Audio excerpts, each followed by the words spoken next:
Hello again, everyone.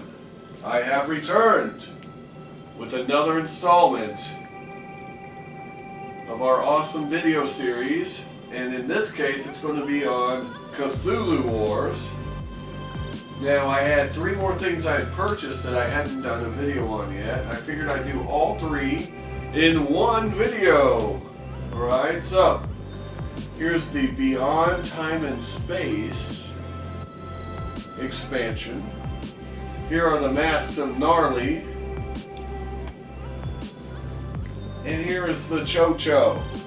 Nothing real exciting here. I have already replaced the spell books with the new errated spell books.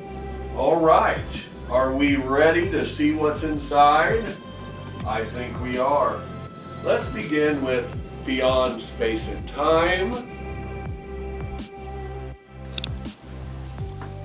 Alright, so here are the contents. Beyond Time and Space. Now, our first unit is the Hound of Tindalos. Forgive me if I'm mispronouncing that. Pay 2 doom and 2 power to obtain this loyalty card. And then it costs 4, and it has a combat of 4. It has a couple of fun special abilities that you can use. They're both ongoing. So I'm interested in the model. It's a pretty nifty model. To compare it to a human-sized person, here is our Sir 4 scale. It's a monk. As you can see, it's quite a large creature. It's even bordering on huge, I would say. And very fun. You could definitely use that for a number of great things. Not just for the game. Alright, moving along. Next up, we have the Womp. And the Womp has a cost of 1 after you pay your 2 due. And a combat of 0. It's a Crypt Dweller, that's its special ability. And here is our scale comparison. There are medium-sized creatures, but they're on the bigger side of medium. And pretty cool, pretty gruesome looking things. Got arms and things coming out of them all over the place. As far as gameplay, I don't know. I haven't really ever used these yet. We mostly are just getting the hang of the base game and the factions. We have not messed with any neutral units yet. We're not there in my playing group. But you can tell me in the comments about your playing group. Let's move along. The Vunith. Okay. We'll do our comparison.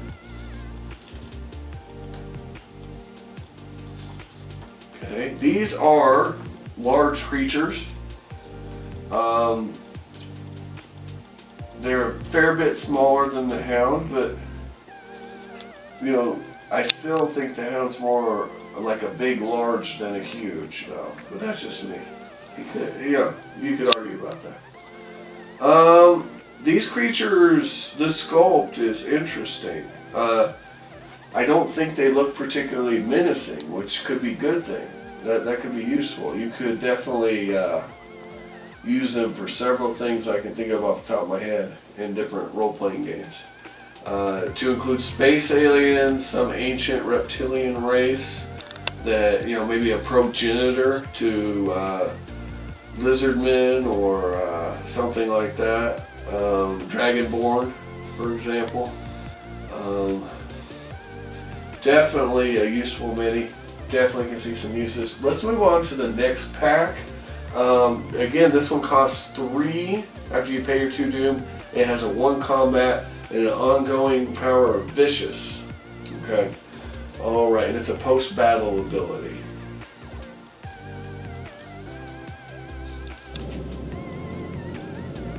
Let's now talk about the masks of Gnarly. Well, this is another set we haven't played with yet. I just took it out of the plastic wrap actually. But that Hunter in the Dark model looks pretty cool.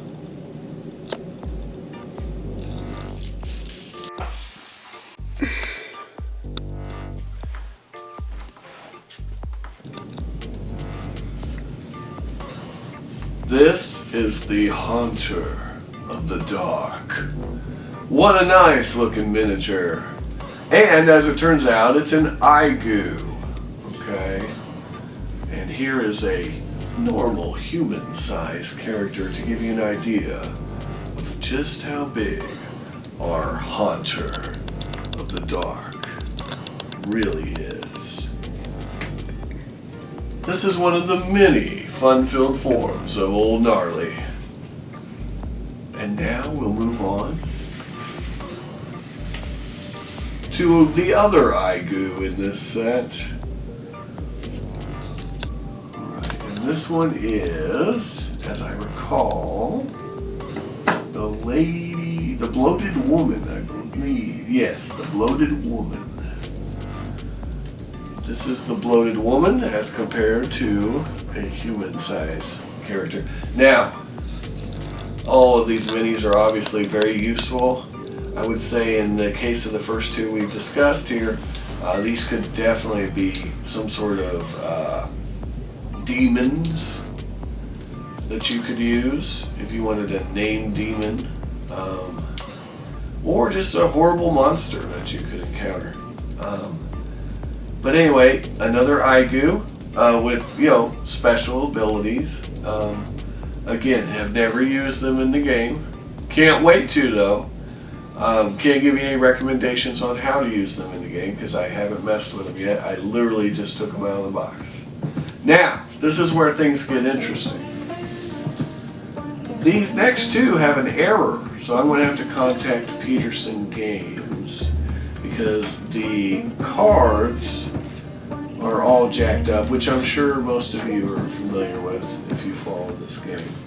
I just didn't realize when I ordered this that they hadn't fixed that issue yet. So yeah, I've got two cards. It's not the biggest deal in the world. This still has the rules for this. On the back of this card, the other card has got the back of they flip-flop the backs. So this is actually supposed to be on this card and this one's supposed to be on that one. Or that's what I'm assuming anyway. So it's still pretty clear. I'm not that worried about it, honestly. I may not bother with it. But this is a terror from what I'm reading. And it's a pharaoh-shaped sort of monster. Really cool. You could definitely use this as some sort of wild end boss in like a pyramid type scenario. You know, a sphinx, pharaoh, undead variety that's going to really jack somebody up. And of course you can use it for the game that we're, you know, Chtulhu Wars playing. Here's a comparison with a human size mini. And we're going to move on to the next batch, which are our dark demons. And these guys replace a cultist, okay, from your pool. And your cultist is gone forever, so you lose the ability to draw power from them.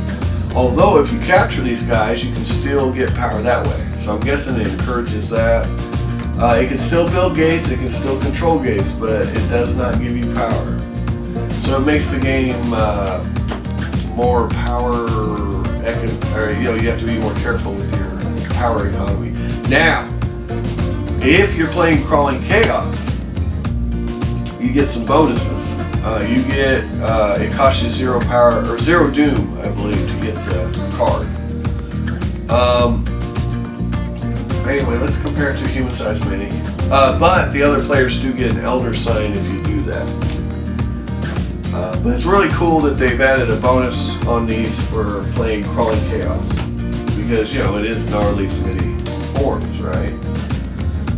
Masks of Gnarly. So here's a compared to human size character. These are definitely medium demons. As far as using them for other role-playing games, I mean, the uses are obvious. I mean, these guys could be any kind of demon or devil,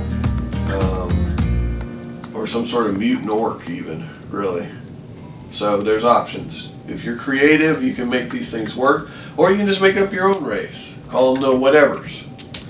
All right, well that does it for the mass of gnarly. And next up, we're just going to do the tcho real quick. I'm not going to get too involved. You guys probably hate the tcho, but I'm going to talk about the minis and what we can use them for. The next thing we're going to discuss is the tcho.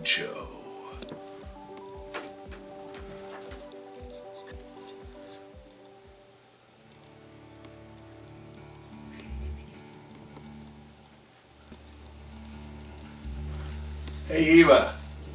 Hey. Why don't you get off the table, huh? Huh? Shoo. Shoo. Shoo. Shoo. Come here. Hey. Hey. Hey. Come here.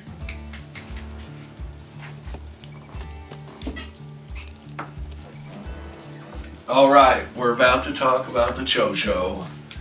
You know. So, Eva's very fond of the tcho, apparently. Not all this stuff you see came with the pack, and also the brain jar tokens aren't in the pack. This has been played with, but here it is. It's also got the new errated spellbooks, which was just changed in Onslaught 3. How exciting. So, our units here, we have as follows. Our fun friends, the Proto-Shoggoths. These are the Proto-Shoggoths. 6 of them.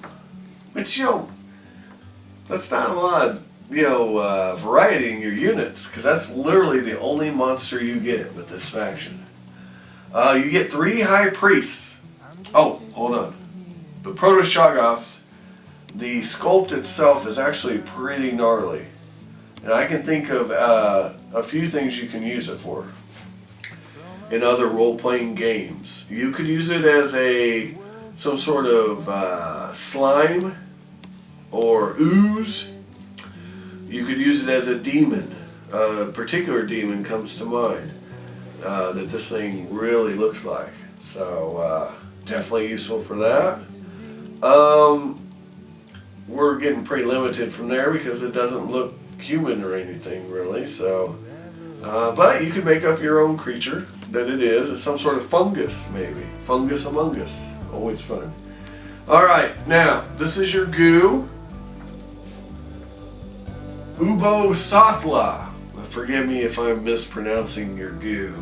So we love goos, and this one is especially neat. Could be the miniature itself could be used as a fun-filled in-boss for some horrid dungeon full of, something from the far realm in a certain game that we're not going to mention, or any sort of aberration-based adventure. Or it could be a ooze, some sort of sentient ooze or slime. It certainly it meets all the criteria, and again, it could be a fungus. So you got a lot of variety there, really, and neat little terrain, nice space. Now this is where my praise for this set kind of goes away now, though.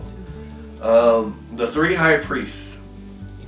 So the bases on these kind of make them useless, but I understand why Peterson Games did this, because they had to differentiate between the regular alkali priests and your high priests, so they put them on these big gaudy bases. Well, the problem with that is if you were actually using this in another RPG, you'd have to do something about that base or ignore it, which is, it can be difficult to do. So I would say that that's somewhat harmful to the utility of these 3 minis, but that's not the end of the world. It's not the end of the world. Our priests here, these are your tcho priests. And unlike the other sets, which came with generic priests, this one actually, I believe, comes with different priests, and then you get the generic priests with the add-on. So a little reversal of what's typical. Now, a lot of people don't like this faction. I've played against it, and yeah, if you leave it alone, it's pretty awful. I mean, it's rough. You can't do that. You can't leave anybody alone, though. That's what I'm learning as we play this game. These dice, they came in a separate pack. I bought a pack with all the different factions dice. Now there's 2 new factions now, and they're coming in 2020, maybe. We'll see. Anyway, the point is, I'm not buying special dice for the Demon Sultan or the Bastiat set, because I've got more than enough sets, and yeah, it just doesn't make any sense. So here's the dice. And they're 6-sided dice. They're 6-sided dice.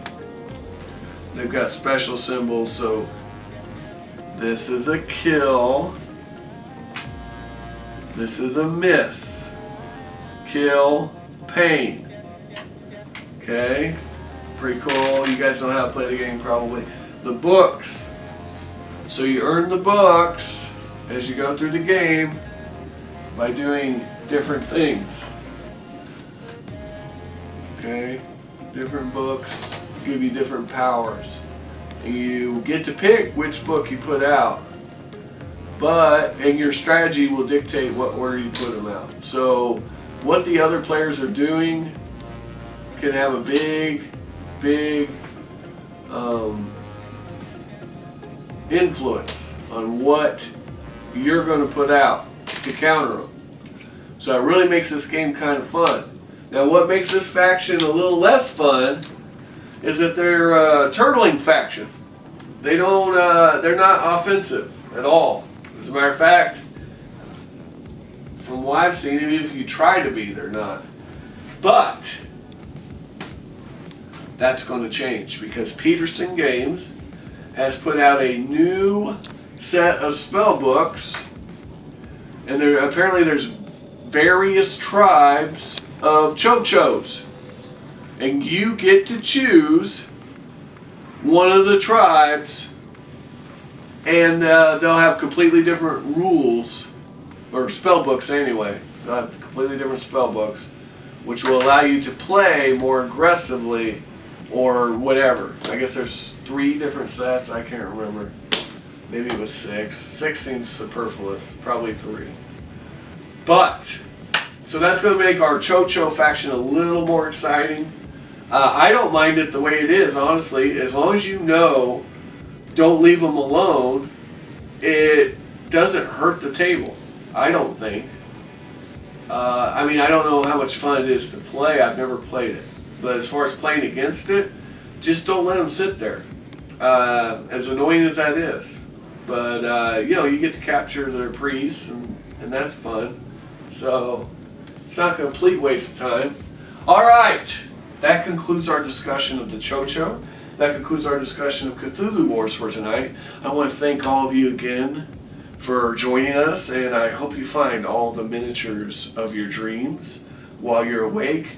And Eva is very pleased that you guys had me get this stuff out. As I said, she's very fond of the tcho, it seems, because she didn't get up on the table for anything else. All right, take care.